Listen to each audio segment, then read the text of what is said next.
Assalamualaikum warahmatullahi wabarakatuh. Alhamdulillahi rabbil alamin. Wassalatu wassalamu ala ashrafil anbiya'i wal mursalin. Wa ala alihi wa sahbihi ajma'in. Qala rabbi shrah lana sudurana. Wa yassir lana umurana. Wahlul uqdatan min alsinatina. Yafqahu qawlana amma ba'd. Alhamdulillah, kita rafakkan kesyukuran kepada Allah Ta'ala di atas segala kurniaan dan rahmatnya.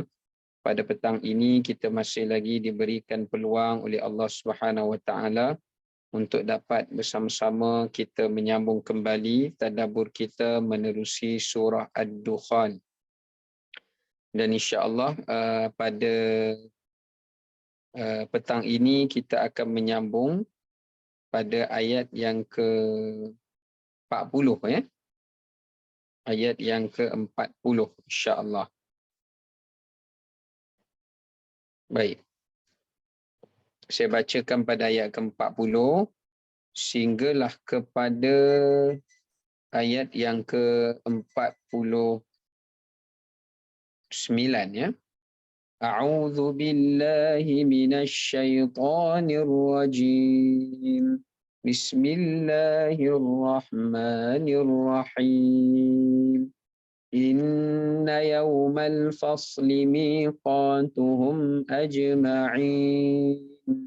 Yawma la yughni mawlan 'an mawlan syai'an wa la hum yunsarun illa man rahimallah. Innahu huwal azizur rahim. Inna syajarataz zaqqum ta'amul athim kalmuhli yaghli fil butun kaghalyil hamim khudhuhu fa'tiluhu ila sawa'il jahim. ثم صبوا فوق رأسه من عذاب الحميم ذق إنك أنت العزيز الكريم. Baik, mafhum daripada ayat yang kita bacakan daripada ayat 40 sehingga ayat 49. Sesungguhnya hari pemutusan hukum untuk memberi balasan ialah masa untuk mereka semua berhimpun menghadap Allah Subhanahu Wa Taala. Ayat 41, iaitu hari seseorang kerabat atau sahabat karib tidak dapat memberikan sebarang perlindungan kepada seseorang kerabat atau sahabat karibnya, dan mereka pula tidak akan diberikan pertolongan untuk menjauhkan daripada azab itu. Ayat 42.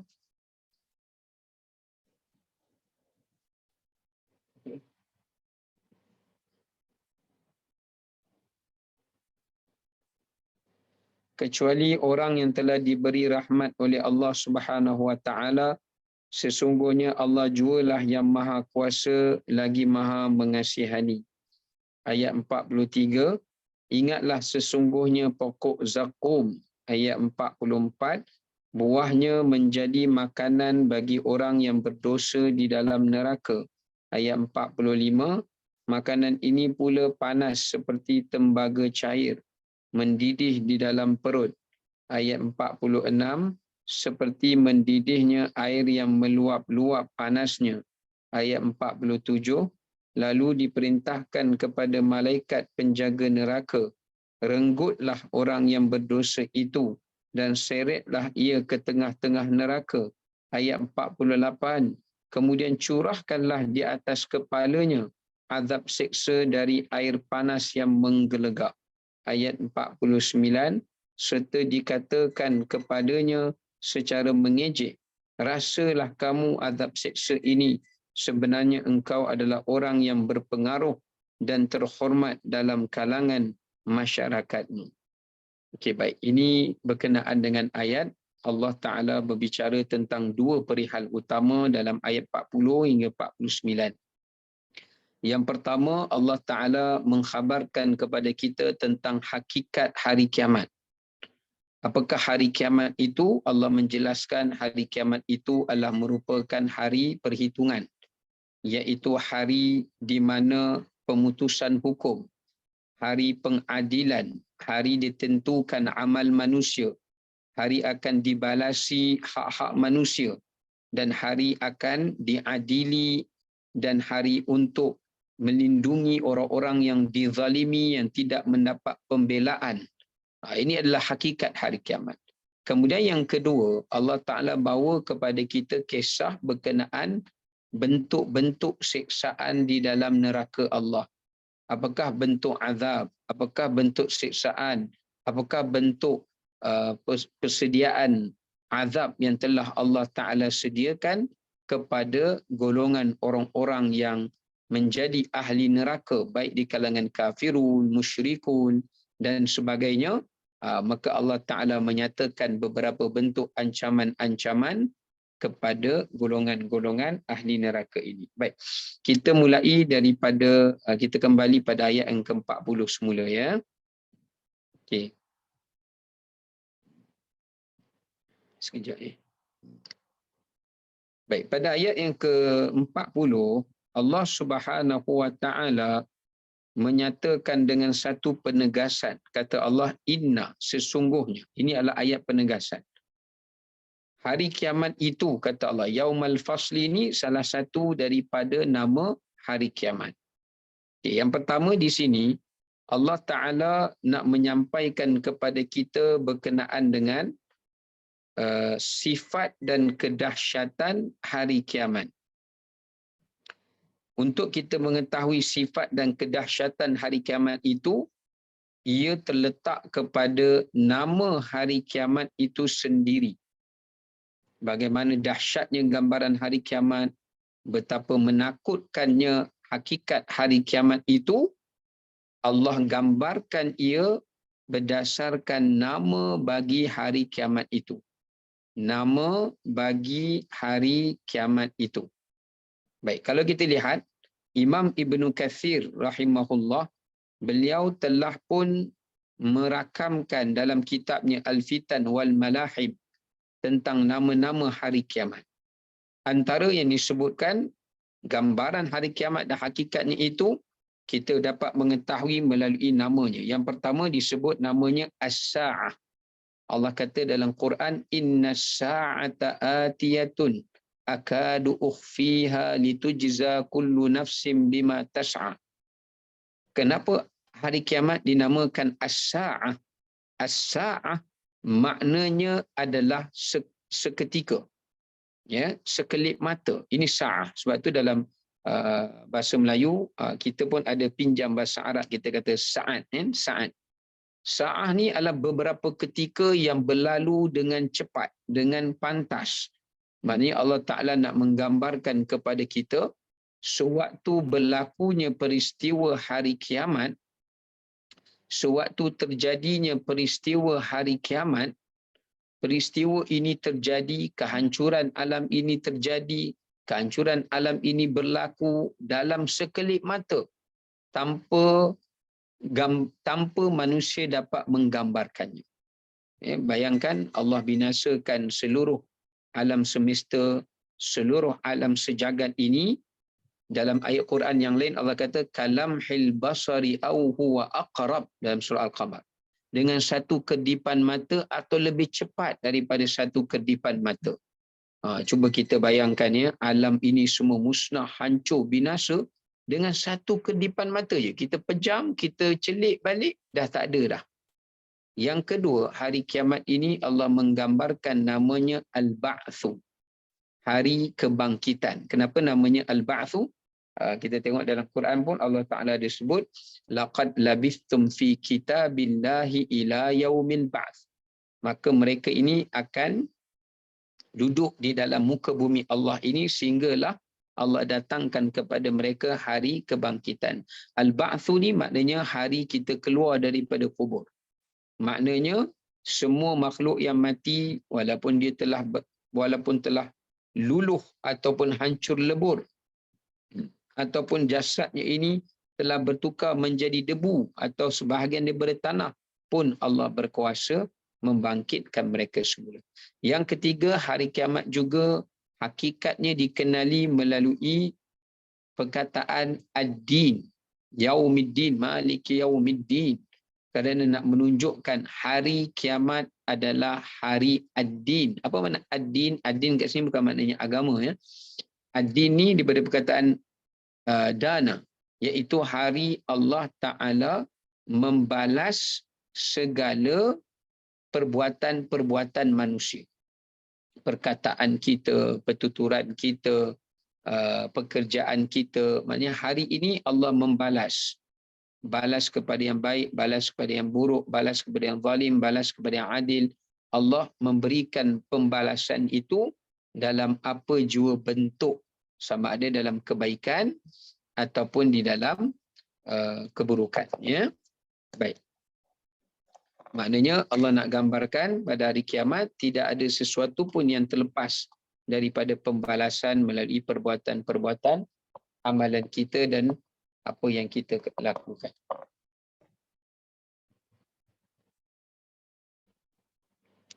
Baik. Yang seterusnya, gambaran hari kiamat ni menggambarkan kepada kita, ya Allah nyatakan dalam Quran sebagai yaumul hasrah, iaitu hari penyesalan. Kita boleh tengok dalam surah Maryam pada ayat 39, wa anzirhum yaumal hasrah, berilah peringatan kepada manusia itu akan hari penyesalan. Penyesalan ni ada dua dalam bahasa Arab. Satu an-nadmu, satu al-hasru. Kalau an-nadmu, menyesal juga. Tapi menyesal yang masih ada peluang lah. Tapi kalau dalam bahasa Arab menggunakan perkataan al-hasru, ia memberi maksud penyesalan yang tiada penghujung. Penyesalan yang tiada pengakhiran. Penyesalan yang tiada kesudahan. Ini maksud al-hasru. Kalau nak gambarkan hari kiamat ni, hari banyak manusia akan menyesal. Kecuali orang-orang yang dirahmati oleh Allah. Hatta orang kafir, ya, mereka akan menyesal. Orang musyrik akan menyesal. Orang fasik juga akan menyesal. Ya, termasuklah juga yang akan menyesal itu sebahagian daripada orang-orang Islam yang tidak bertakwa, yang tidak taat, yang culas, yang alpa, yang leka dan seumpama dengannya. Yang seterusnya, saya pilih-pilih, saya tak sebut semualah sebab banyak. Gambaran hari kiamat ini juga disebut sebagai Yaumut Tanad, iaitu hari, Allah SWT surah Ghafir ayat 32, Inni akhafu alaikum yaumat tanad, sesungguhnya aku takut menimpa kepada kamu hari tanad. Apa makna hari tanad? Hari di mana manusia akan menerima panggilan-panggilan, seruan-seruan daripada perkataan nada. Maksudnya di pada hari kiamat tu malaikat akan panggil kita, akan panggil nama kita, dipanggil nama untuk dihisap, dipanggil nama untuk menerima buku amalan, dipanggil nama untuk dilemparkan ke dalam neraka, atau dipanggil nama-nama mereka kerana manusia yang ingin menuntut ke atas mereka di atas kezaliman yang dilakukan. Ibu panggil, anak panggil, masing-masing memanggil nama-nama kita adalah untuk menuntut tuntutan, ya, ke atas manusia yang lain, kerana masing-masing memikirkan diri sendiri berbanding orang lain. Okey, poin kat sini pula kita nak masuk, antara nama hari kiamat itu adalah Yaumul Fasli. Ini yang kita nak masuk berkenaan dengan ayat kita tadi tu. Apa makna Yaumul Fasli? Ya Allah sebut hadza yaumul fasli alladhi kuntum bi tukadzibun. Ini adalah hari al-fasl yang kamu dustakan. Al-faslu di situ maknanya yafsilullahu fihi bainal khalaiq, iaitu Allah Taala memisahkan antara hamba-Nya. Al-fasli ada banyak makna. Yang pertama maknanya dipisahkan. Maknanya mungkin pada hari itu ibu dengan anak dipisahkan, suami dengan isteri dipisahkan, kawan dengan kawan dipisahkan. Kenapa dipisahkan? Kerana mereka berbeza amalan masing-masing. Sebab kita mesti berbeza amalan kita kan. Amalan kita dengan amalan ayah kita mungkin tak sama. Amalan adik-beradik sama adik-beradik tak sama. Jadi setiap orang akan dipisahkan berdasarkan mengikut imannya dan juga berdasarkan mengikut kepada amalannya. Jadi masing-masing akan bergantung kepada amalan mereka masing-masing. Yang kedua, mana al-faslu itu adalah hari Allah Ta'ala memberi keputusan.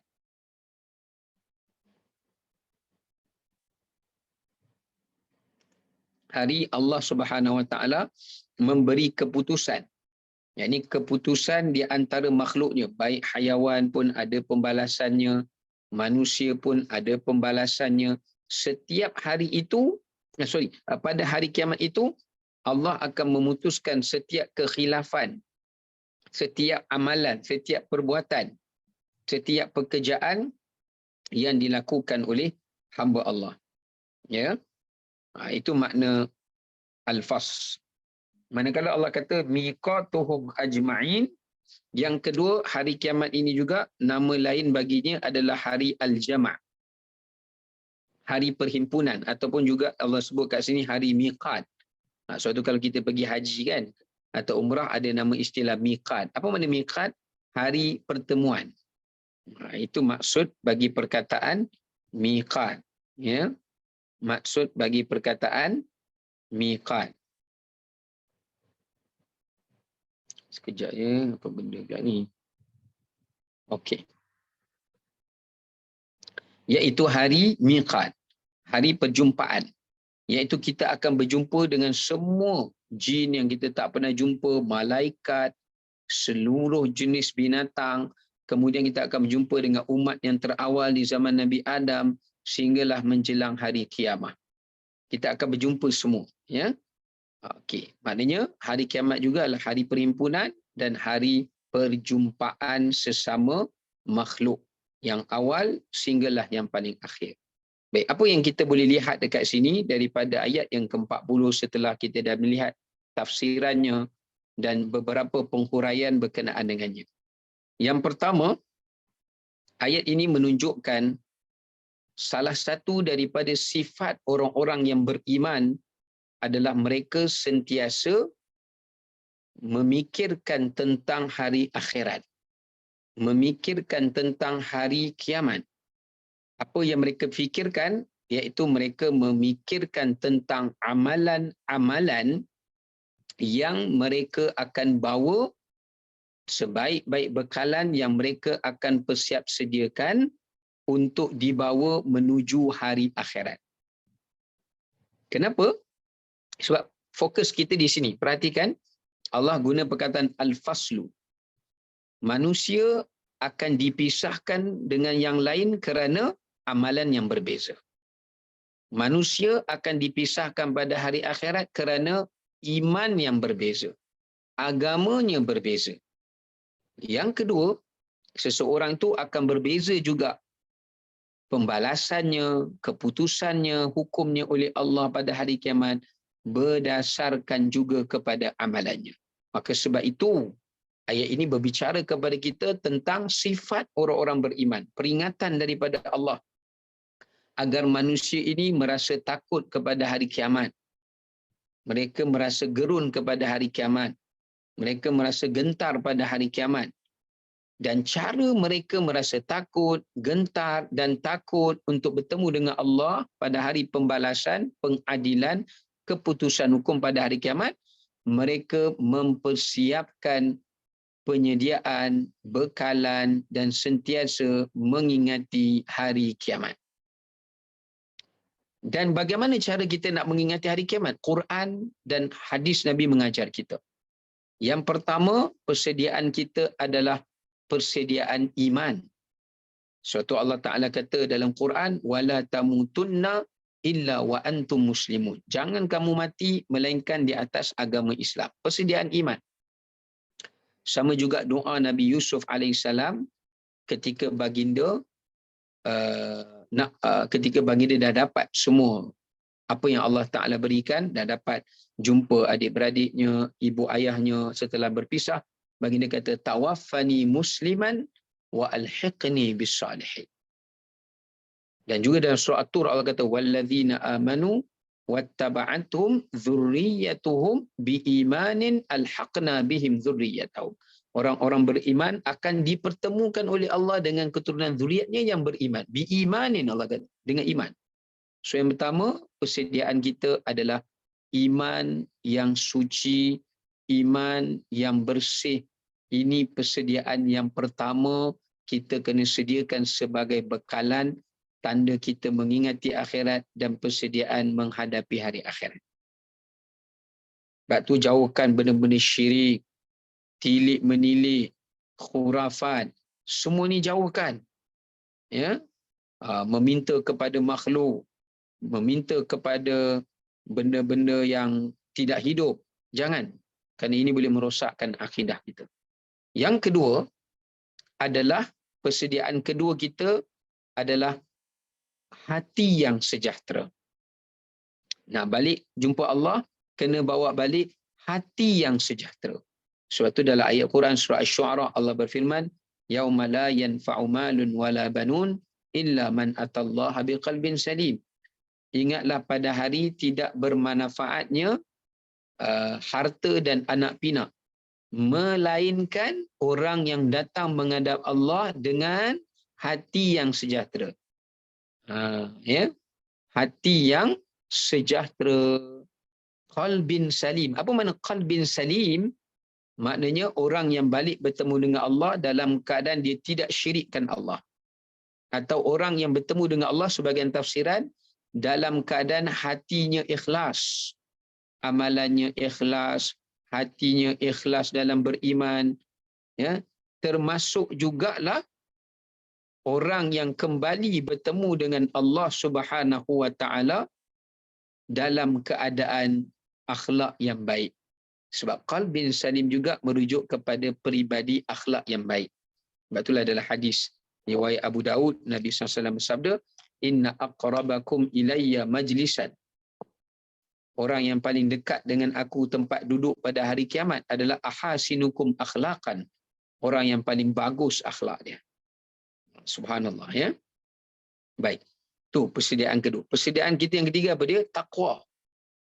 Taqwa, iaitu ketaatan kita pada Allah, tinggal larangan Allah, takut jika tak melaksanakan suruhan Allah, takut jika melanggar larangan Allah. Ini taqwa. Suatu dalam surah Az-Zukhruf Allah Taala juga ada menyebutkan al-akhilla yauma idzin ba'duhum li ba'din aduwwun illal muttaqin. Kata Allah SWT, al-akhilla, setiap orang yang berkawan, yang bersahabat, yang bersaudara, yang berkasih sayang, yang saling mencintai, akan balik di akhirat dalam keadaan bermusuhan. Melainkan orang yang bertakwa. Yang menyebabkan kita tak bergaduh, kita tak terpisah, kita tak diasingkan oleh Allah.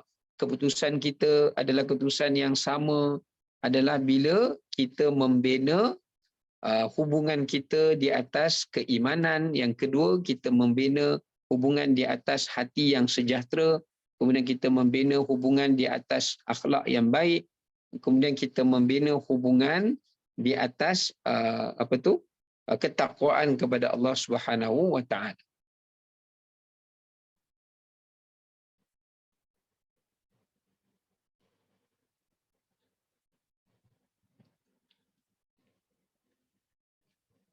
Okey. Kemudian yang seterusnya adalah ketakwaan. Termasuk dalam ketakwaan itu adalah amal yang soleh lah, ya. Jadi kita taat pada perintah Allah bererti kita melakukan amal yang soleh. Sebab Allah kata faman kana yarju liqa'a rabbih falyamal amalan salihan wa la yusyrik bi'ibadati rabbih ahada. Siapa yang nak balik jumpa Allah dalam keadaan dia nak mengharapkan Allah ampunkan dia, bagi rahmat pada dia, Allah kata apa?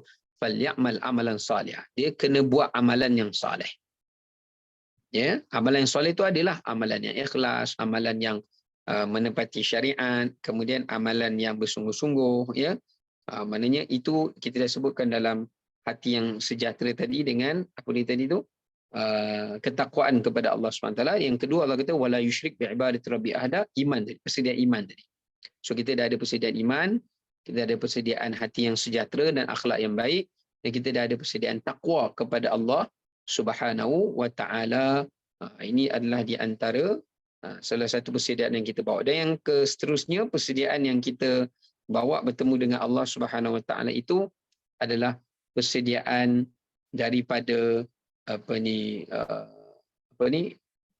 zuriat-zuriat yang soleh, ya, zuriat-zuriat yang soleh, ya, ataupun amalan-amalan jariyah, amalan-amalan jariyah. Okay.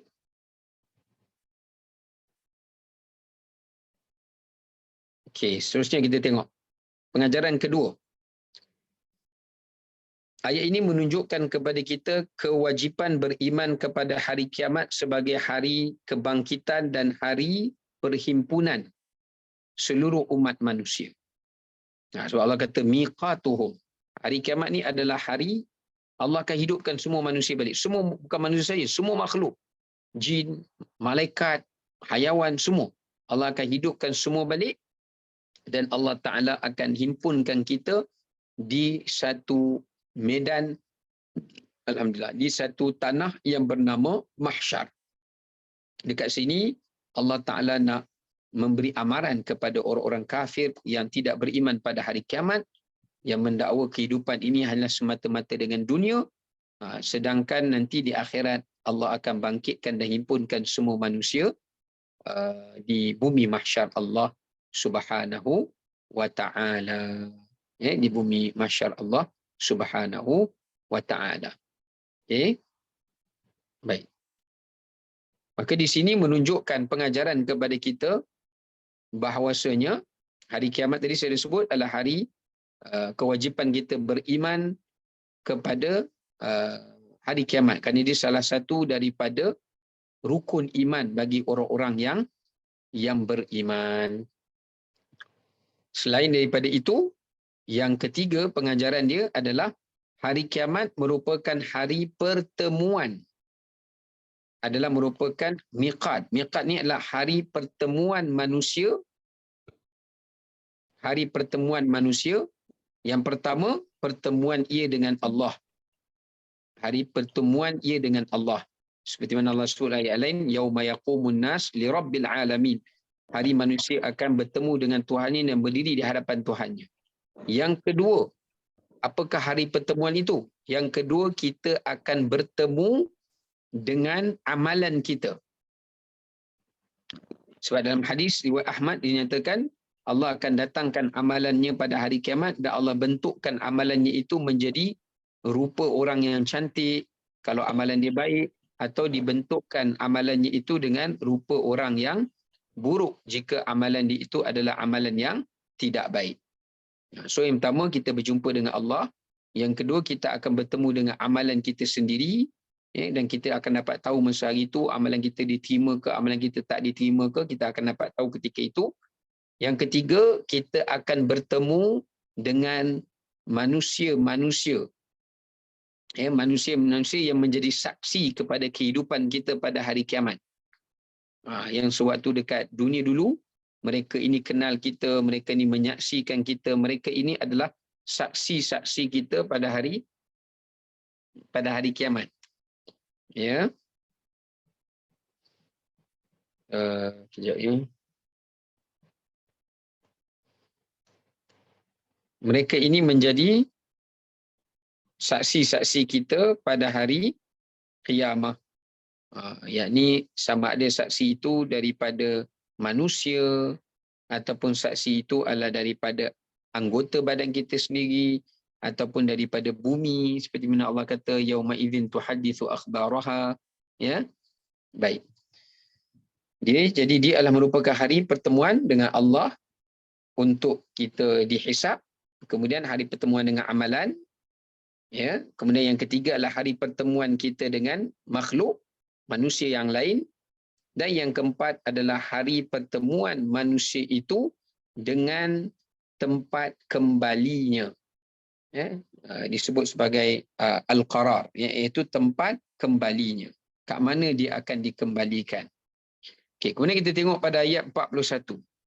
Allah menerangkan lagi bagaimana dahsyatnya hari Al-Faslu itu. Hari keputusan Allah Ta'ala itu.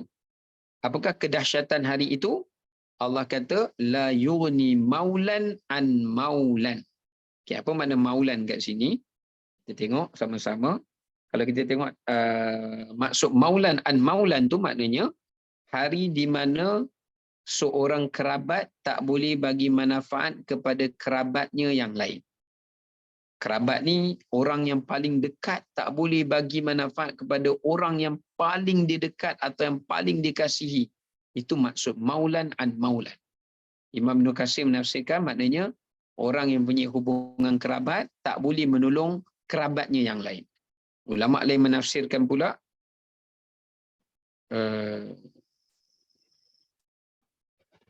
Imam Qurtubi pula menafsirkan pula maksudnya dia kata iaitu seorang yang dia kasihi, yang dia cintai, yang dia hormati, tidak mampu untuk dia selamatkan dan memberikan apa-apa pertolongan pada hari kiamat. Maksudnya walaupun orang tu dia kenal, orang tu dia sayang, orang tu dia kasih, orang tu dia cinta, tapi dia nak bagi manfaat, dia tak boleh bagi.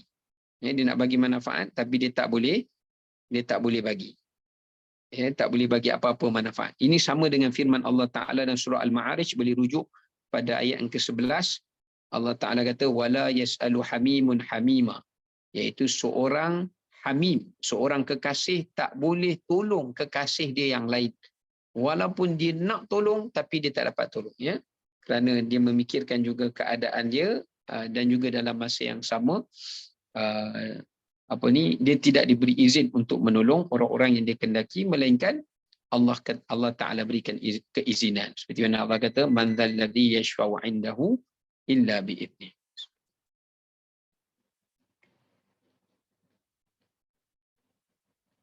Baik. Ada pula yang menafsirkan maksud la yughni maulan an maulan, iaitu bapa tak boleh tolong anak, begitulah anak tak boleh menolong bapa. Seperti mana Allah Ta'ala sebut dalam surah Luqman, ya. La yajzi walidun aw waladih wala mauludun huwa jazin aw walidihi syai'a. Seorang bapa tak boleh tolong anaknya, anak pula tak boleh tolong bapanya. Dalam bahasa mudah macam inilah.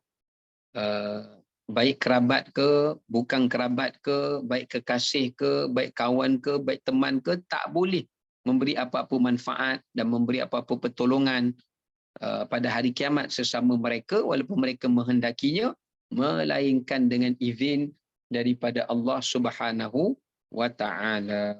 Ya, melainkan daripada izin daripada Allah Subhanahu wa Ta'ala. Ada yang menafsirkan maksud la yughni itu maknanya la yas'al. La yas'al. Ada yang tafsir la yughni itu tak boleh memberi manfaat, tak boleh bagi pertolongan. Tapi ada juga yang menafsirkan la yas'al itu la yughni itu maknanya la yas'al. Apa maksud dia? Maksudnya mereka tak bertanya. Ya, mereka tak bertanya. Maksudnya seorang ibu tak tanya pun keadaan anak dia macam mana. Dia tak teringat pun, dia lupa terus anak dia. Dia tak tanya pun anak dia okey ke akhirat ni. Begitulah seorang suami pada isteri, begitulah sebaliknya. Begitu juga seorang anak takkan tanya tentang hal ibunya, takkan tanya tentang hal ayahnya. Begitulah seorang kekasih takkan bertanya tentang hal kekasihnya. Ya, melainkan mereka semua, Allah kata dalam Quran, likulli imri'in minhum yawma idzin sya'nun yughni. Setiap di antara mereka akan memikirkan diri mereka sendiri. Hatta para nabi. Sebab tu dalam hadis Muslim kita tengok bagaimana bila orang datang kepada Nabi Adam alaihissalam, ya, orang teringat kepada Nabi Adam, orang minta tolong kepada Nabi Adam alaihissalam. Nabi Adam kata, kalian jangan minta tolong dengan aku. Kan Nabi Adam pun memikirkan tentang kesalahan baginda memakan buah larangan di dalam syurga yang dikatakan buah khuldi. Baginda pun fikir diri baginda. Bila orang datang kepada Nabi Nuh pun kata jangan. Aku pun memikirkan tentang apa nak jawab di hadapan Allah tentang anakku yang tak beriman. Begitu juga Nabi Ibrahim alaihissalam. Begitu juga Nabi Isa alaihissalam. Semua nabi-nabi ni yang dalam hadis Nabi sebut ni, kebanyakan mereka kecuali Nabi Adam adalah merupakan Nabi Ulul Azmi.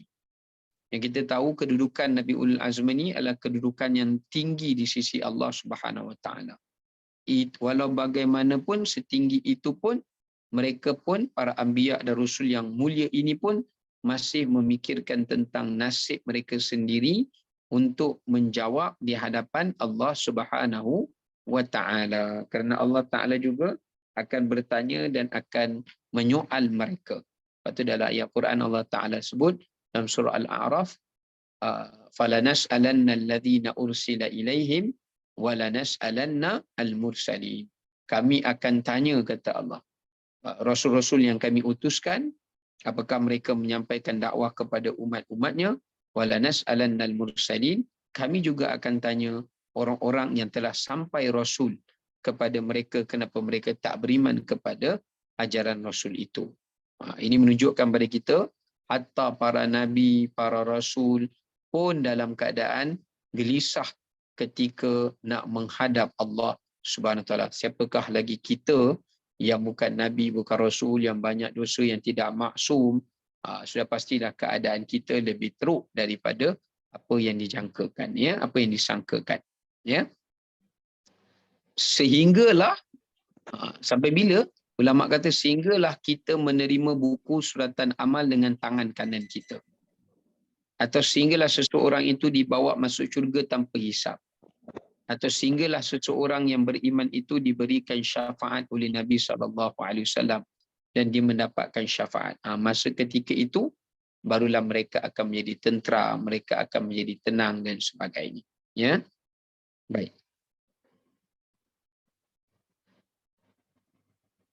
Okey, kat sini menunjukkan kepada kita pengajaran yang sangat penting. Allah kata ada dua kat sini. La yughni satu, nombor dua, la yunsaru. Ini pengajaran poin yang sangat penting. Yang pertama, Allah Ta'ala menggunakan dua bahasa. Satu, la yughni, tidak akan dapat bermanfaat, bernilai. Yang kedua, wallahum yunsarun, tak akan dapat pertolongan. Ini dua benda yang berbeza. Satu, la yughni itu maksudnya amalan dia sendiri tak boleh bagi manfaat dekat dia. La yunsarun itu pula, wallahum yunsarun itu orang lain tak boleh bagi manfaat dia. Ada dua manfaat ke akhirat. Ini pengajaran yang kita nak ambil. Ada dua perkara yang memberi manfaat kepada kita di akhirat. Satu, amalan kita sendiri. Dua, amalan orang lain. Ya, amalan orang lain, kata pula mata ni. Amalan orang lain kerana asbab daripada kita, ya. Amalan orang lain kerana asbab daripada kita. Maknanya apabila kita mengajak orang buat kebaikan, kita membimbing orang buat kebaikan, kita menunjukkan orang untuk berbuat kebaikan, bila orang tu buat kebaikan, orang itu mengikut kebaikan yang kita tunjuk ajarkan kepadanya, maka kita juga akan dapat pahala di atas kebaikan yang mereka buat. Ini yang Nabi sebut, man sanna fil islami sunnatan hasanah falahu ajruha wa ajru man amila biha ila yaumil qiyamah. Siapa yang memulakan buat satu kebaikan, maka dia akan mendapat kebaikan itu dan kebaikan orang-orang yang mengikutinya sampailah hari kiamat. Ya, maknanya kat sini kita kena ingat, kalau kita duk harap amalan orang lain saja, amalan anak kita, amalan anak kita kan ada ramai, kita duk harap doa anak kita, duk harap amalan ibadat anak kita saja, tapi kita sendiri tak beramal, kita tak akan selamat di akhirat. Amalan orang lain itu tak dapat, walahum yunsarun, dia tak dapat tolong kita di akhirat. Sebab tu dalam ayat Quran yang lain Allah Ta'ala sebut kullu nafsin, dalam surah Al-Mudathir, tak salah saya, kullu nafsin bima kasabat rahina. Setiap manusia itu akan kasabat, akan melepaskan, menyelamatkan dia adalah amalannya sendiri. Sama juga, tapi kalau kita buat amalan, amalan kita memberi manfaat kepada kita. Tetapi kalau amalan orang lain tak boleh tolong kita, itu bergantung amalan kita cukup tak cukup lah. Kalau amalan kita tak cukup, orang tak boleh tolong, susah juga kita, ya.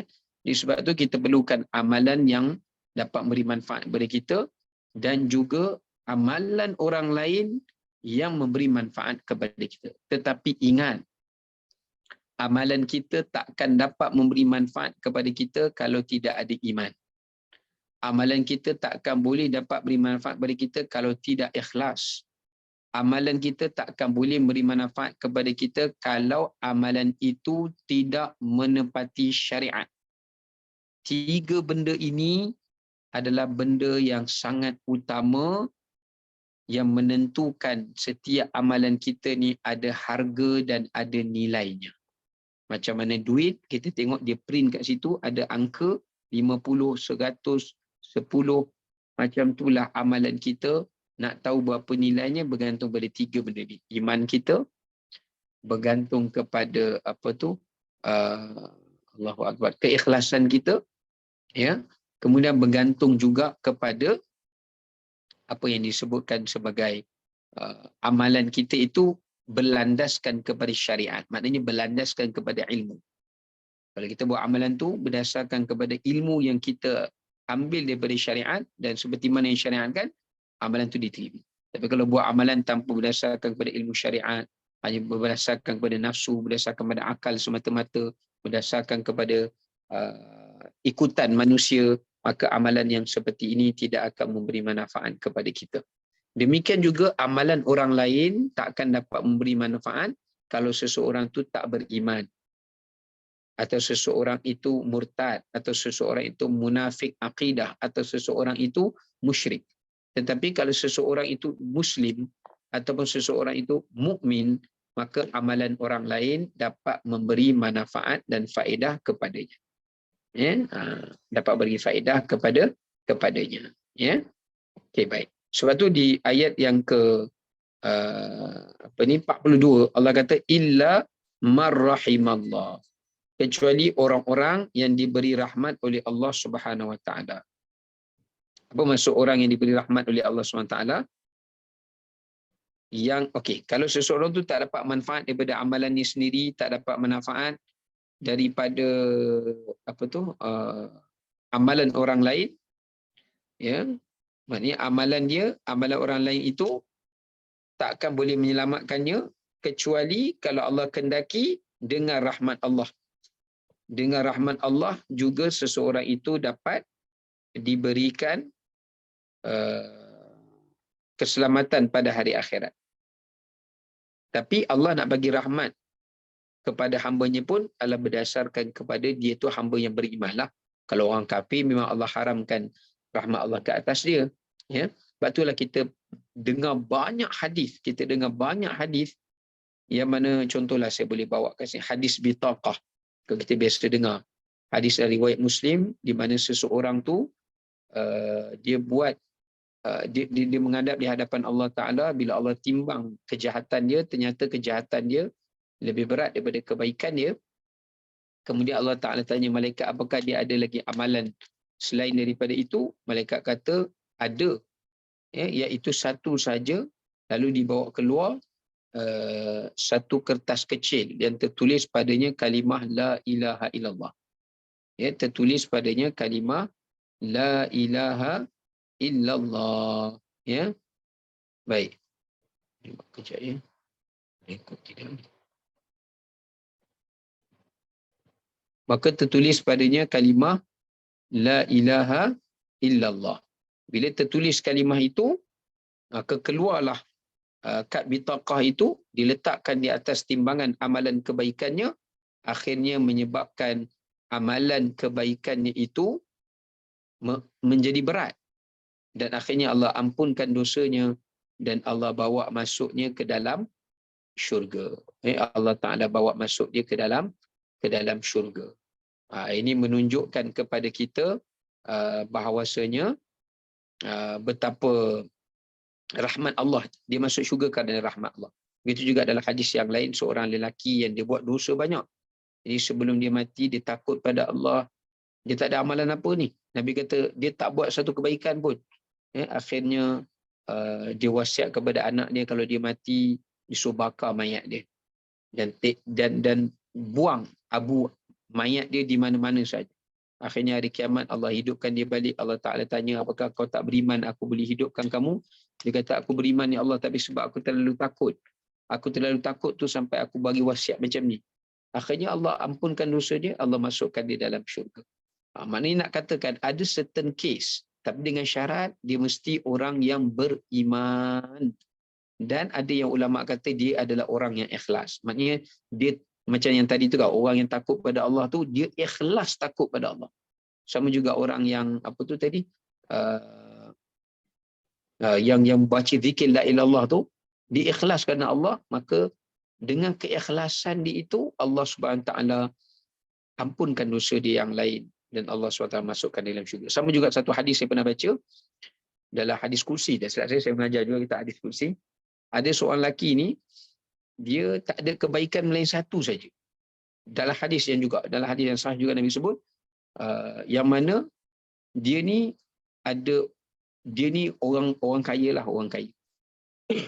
Dia tak ada buat dosa dengan manusia. Ini dosa dengan Allah ya. Yang kita cakap ni, yang dapat keampunan ni adalah orang yang berkaitan dengan dosa dengan Allah saja. Kalau dosa dengan manusia, yang ni memang Allah akan selesaikan dengan manusia. Yang saya duk cerita sebelum ni adalah jika dia ada dosa dengan Allah saja. Bukan dosa dengan manusia, dosa dengan Allah. Ya. Jadi seorang lelaki ni dia tak tahan pada Allah lah. Tapi dia ada banyak pekerja-pekerja, hamba-hamba bawah dia. Bila bekerja bawah dia, hamba-hamba dia susah, hutang dengan dia tak bayar. Ada yang hutang cakap nak bayar dan minta tangguh, dia bagi tangguh, ada yang dia halalkan. Lepas tu dia mati. Alhamdulillah. Bila dia mati, balik jumpa Allah Ta'ala, maka Allah Ta'ala tunjuk dosa-dosa dia, dia tengok banyak dosa dia, kemudian Allah suruh buat datang amalan kebaikan dia tadi. Dia halalkan hutang orang, dia ringankan beban orang, dia tangguhkan pembayaran hutang, dan dia sedekahkan orang yang tak mampu. Sampailah Allah kata, fa ana ahaqqu an tajawaza an dhalik. Aku lagi berhak untuk menghalalkan hutang kamu denganku.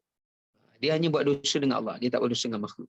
Jadi Allah kata, aku lagi berhak sebab kamu boleh halalkan hutang kamu pada hamba-ku. Aku lagi maha kaya, kata Allah, untuk menghalalkan dosa kamu denganku. Ini menunjukkan pada kita orang-orang yang hanya saja mendapatkan rahmat Allah Ta'ala sahaja. Syarat nak mendapatkan rahmat Allah itu adalah orang-orang yang benar-benar beriman dan orang-orang yang benar-benar ikhlas kepada Allah Subhanahu wa Ta'ala di dalam sesuatu amalan yang dia kerjakan. Ya. Dan nanti insya-Allah kita akan kongsi lagi beberapa amalan yang menjadi asbab seseorang itu mendapat rahmat daripada Allah Subhanahu wa Ta'ala. Insya-Allah kita akan kongsikan. Minta maaf, saya ada urusan sikit. Barakallahu fikum. Assalamualaikum warahmatullahi wabarakatuh.